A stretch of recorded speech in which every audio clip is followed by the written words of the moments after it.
मालदीव और भारत के बीच विवाद बढ़ता जा रहा है। ये तस्वीरें उस वक्त की हैं जब दोनों देशों के बीच उच्च स्तरीय कोर ग्रुप की पहली बैठक हुई।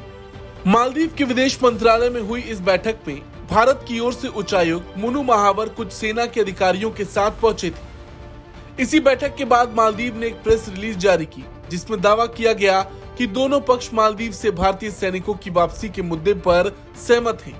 मालदीव ने जो प्रेस रिलीज जारी किया उसमें ये लिखा था कि 14 जनवरी 2024 को मालदीव और भारत के बीच उच्च स्तरीय कोर ग्रुप की पहली बैठक माले में हुई। मालदीव के विदेश मंत्रालय में हुई बैठक के दौरान दोनों पक्षों ने मौजूदा द्विपक्षीय सहयोग की समीक्षा की। इस दौरान दोनों देशों के बीच विकास सहयोग सहित आपसी हित के कई मुद्दों पर चर्चा हुई।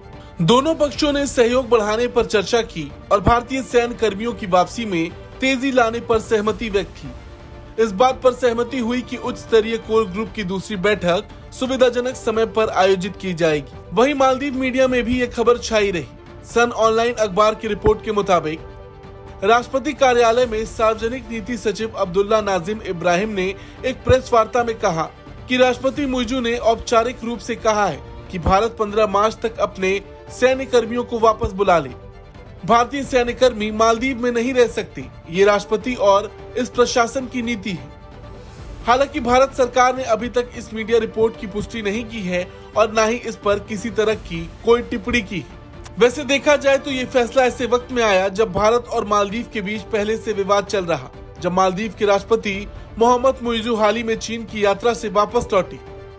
हालांकि चीन समर्थक मुइजू ने सत्ता संभालने के बाद से ही मालदीव से भारतीय सेना की टुकड़ी को हटाने पर जोर दिया है और अगर भारतीय सैनिक वहां से लौटते हैं तो ये तनाव और बढ़ेगा।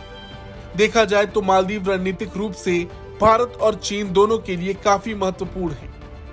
मालदीव में 2013 से ही लामू और अद्वो द्वीप पर भारतीय सैनिक तैनात हैं। भारतीय नौसैनिक भी मालदीव में तैनात हैं। इंडियन नेवी ने वहां 10 कोस्टल सर्विलांस रडार इंस्टॉल कर रखे हैं। पद संभालने पर मुइजू ने घोषणा की थी कि उनकी प्राथमिक जिम्मेदारी हिंद महासागर द्वीप समूह में विदेशी सैन्य उपस्थिति को खत्म करना है।